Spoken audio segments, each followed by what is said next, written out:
नमस्कार, मैं आपके साथ। आज हम उन दो धड़कते हुए मुद्दों पर बात करने जा रहे हैं जिनकी गूंज देश के करोड़ों चूल्हों तक पहुंच रही है। ये कहानियां उम्मीद, इंतजार और हक़ की हैं।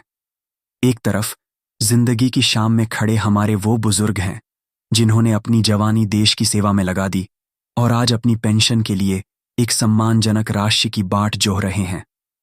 ये कहानी है कर्मचारी पेंशन योजना यानी ईपीएस 95 की। दूसरी तरफ देश की प्रशासनिक मशीनरी को चलाने वाले वो करोड़ों केंद्रीय कर्मचारी हैं जिनकी आंखों में 18 महीनों के एक लंबे इंतजार के खत्म होने की चमक है। ये कहानी है महंगाई भत्ते के बकाए यानी डीए एरियर की। मौजूदा आर्थिक परिदृश्य में जहां एक एक रुपये की कीमत है, ये दोनों मुद्दे सिर्फ वित्तीय घोषणाओं से कहीं ज्यादा गहरे मायने रखते हैं। ये सरकार की अपनी जनता के प्रति संवेदनशीलता, उसकी सामाजिक जिम्मेदारियों और राजनीतिक इच्छा शक्ति का एक लिटमस टेस्ट बन गए हैं। ये महज कुछ आंकड़े या फाइलों में दबे फैसले नहीं हैं, बल्कि ये करोड़ों परिवारों के आत्मसम्मान, उनकी जरूरतों और उनके भविष्य से जुड़े हुए सवाल हैं।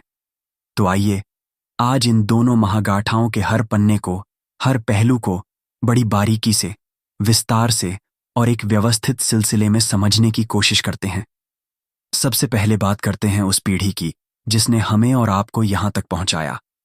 हमारे वरिष्ठ नागरिक और उनकी दशकों पुरानी मांग ईपीएस 95 पेंशन में एक गरिमापूर्ण वृद्धि कर्मचारी पेंशन योजना, जिसे हम सब ईपीएस 95 के नाम से जानते हैं, भारत के संगठित क्षेत्र के उन अनगिनत सेवानिवृत्त कर्मचारियों के लिए एक सामाजिक सुरक्षा का वादा थी।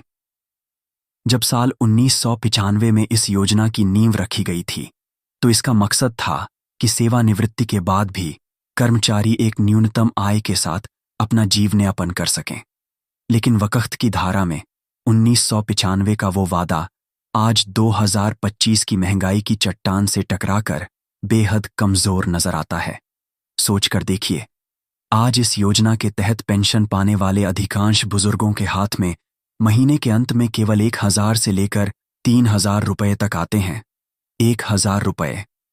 आज के जमाने में जब एक गैस सिलेंडर की कीमत ही इस आंकड़े को छू रही हो, जब डॉक्टर की एक विजिट की फीस 500 से कम ना हो, जब सब्जियों के दाम आसमान पर हों, तो क्या 1000 या 3000 रुपये में कोई इंसान पूरे 30 दिन सम्मान के साथ गुजार सकता है? ये एक सवाल नहीं, बल्कि एक चुभन है जो हमारे व्यवस्थागत विवेक को झकझोरती है। 1995 में शायद यह राशि गुजारे के लिए पर्याप्त लगती हो, लेकिन बीते 3 दशकों में रुपया कहां से कहां पहुंच गया। स्वास्थ्य सेवाओं का खर्च, बच्चों की शिक्षा, घर का किराया, दाल चावल आटे का भाव, हर चीज ने लंबी छलांग लगाई है, लेकिन पेंशन वहीं की वहीं खड़िड ही है। इसका वास्तविक मूल्य यानी इसकी क्रय शक्ति अब लगभग नगण्य हो चुकी है। इसी पीड़ा और जरूरत से जन्मी है वो मांग जो 2025 की शुरुआत से एक राष्ट्रव्यापी आंदोलन का रूप ले चुकी है। देश भर के सेवानिवृत्त कर्मचारी संगठन, यूनियनें और मंच एक स्वर में सरकार से गुहार लगा रहे हैं कि न्यूनतम पेंशन को बढ़ाकर कम से कम 7500 रुपये प्रतिमाह किया जाए। यह किसी खैरात की मांग नहीं है। उनका तर्क सीधा और साफ है। हमने अपनी सेवा के दौरान अपनी तनख्वाह से कटवाकर भविष्य निधि और पेंशन फंड में लगातार योगदान दिया है। यह हमारा ही पैसा है जो आज हमें सामाजिक सुरक्षा के रूप में वापस मिलना चाहिए।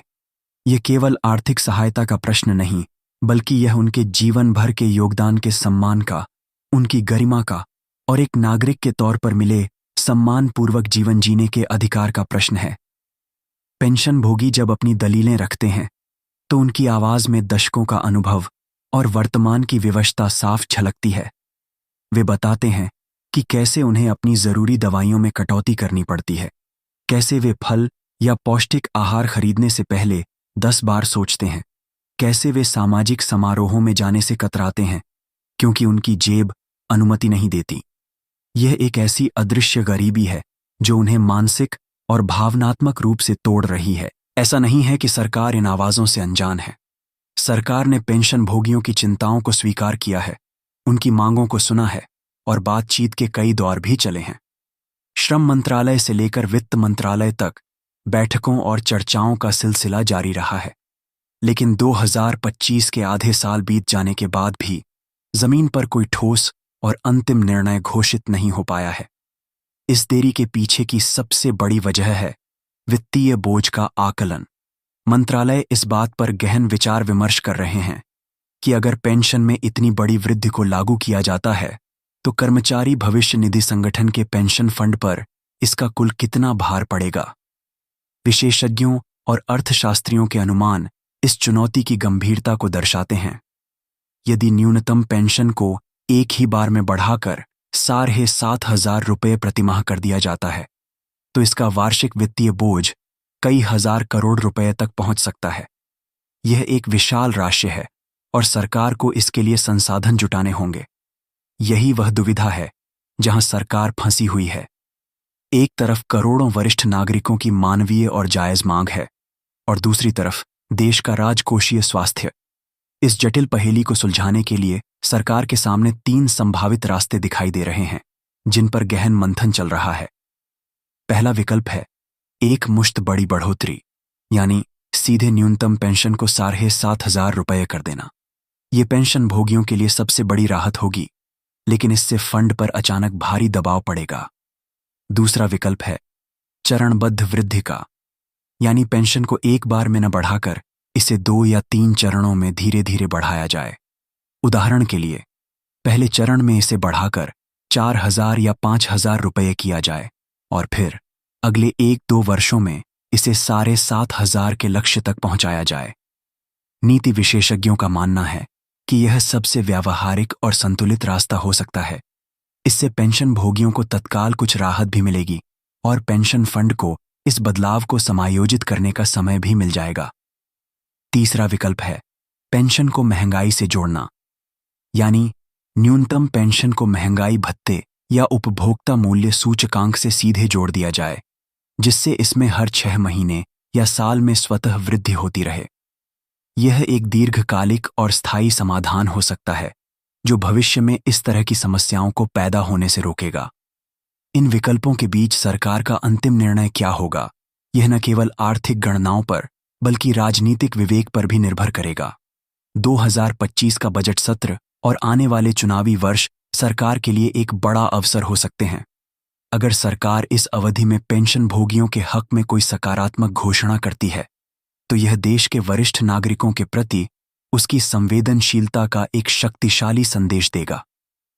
यह एक ऐसा फैसला होगा जो सिर्फ पेंशन भोगियों को ही नहीं बल्कि उनके पूरे परिवार को प्रभावित करेगा और लाखों परिवारों के लिए वास्तविक राहत लेकर आएगा। सबकी निगाहें अब सरकार के अगले कदम पर टिकी हैं, यह देखने के लिए कि क्या दशकों का यह इंतजार अब निर्णायक मोड़ पर आकर खत्म होगा। अब रुख करते हैं उस दूसरी बड़ी खबर की जिसका इंतजार देश के लगभग 1 करोड़ केंद्रीय कर्मचारी और पेंशन भोगी बड़ी बेसब्री से कर रहे हैं। ये कहानी है अटके हुए हक की, उस वादे की जिसे पूरा करने का वक्त आ गया है।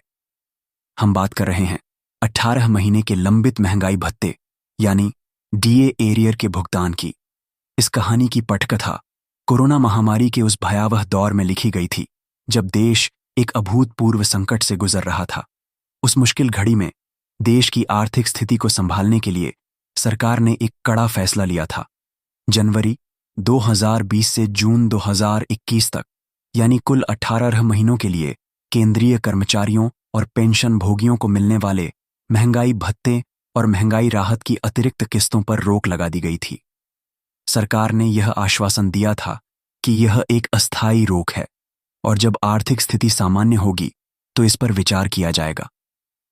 कर्मचारियों ने राष्ट्रहित में इस फैसले को स्वीकार किया, लेकिन उनके मन में यह उम्मीद हमेशा बनी रही कि उनका जो हक रोका गया है वह उन्हें वापस जरूर मिलेगा। अब जबकि देश की अर्थव्यवस्था पटरी पर लौट आई है और विकास के आंकड़े सकारात्मक हैं, सरकार ने उस वादे को निभाने की दिशा में अंतिम तैयारी शुरू कर दी है। जो संकेत मिल रहे हैं वे इस ओर इशारा करते हैं कि 18 महीने की यह लंबी प्रतीक्षा अब अपने अंतिम चरण में है और जल्द ही समाप्ति की ओर बढ़ सकती है। सिर्फ एक घोषणा नहीं बल्कि इसके भुगतान के लिए एक बेहद सुव्यवस्थित और चरणबद्ध प्रक्रिया तैयार की गई है। ताकि यह सुनिश्चित हो सके कि पैसा सही व्यक्ति तक सही मात्रा में और बिना किसी देरी के पहुंचे। आइए इस पूरी प्रक्रिया को 4 चरणों में समझते हैं। पहले चरण में सभी केंद्रीय मंत्रालयों, विभागों और स्वायत्त निकायों को अपने अपने कर्मचारियों और पेंशन भोगियों की एक विस्तृत और अद्यतन सूची तैयार करने का निर्देश दिया गया है। यह सूची उन सभी लोगों की होगी जो जनवरी 2020 से जून 2021 की अवधि में सेवा में थे या पेंशन प्राप्त कर रहे थे। दूसरे चरण में इन सभी सूचियों का गहन सत्यापन किया जाएगा। वित्त मंत्रालय और संबंधित विभागों की टीमें यह सुनिश्चित करेंगी कि सूची में कोई दोहराव न हो, कोई पात्र व्यक्ति छूट न जाए और किसी अपात्र का नाम शामिल न हो। यह एक महत्वपूर्ण कदम है ताकि भुगतान प्रक्रिया में कोई त्रुटि या विवाद की गुंजाइश न रहे। तीसरा चरण सबसे जटिल और महत्वपूर्ण है। इस चरण में प्रत्येक पात्र कर्मचारी और पेंशन भोगी के लिए देय एरियर की सटीक गणना की जाएगी। यह गणना उस अवधि के दौरान उनके मूल वेतन या मूल पेंशन के आधार पर की जाएगी।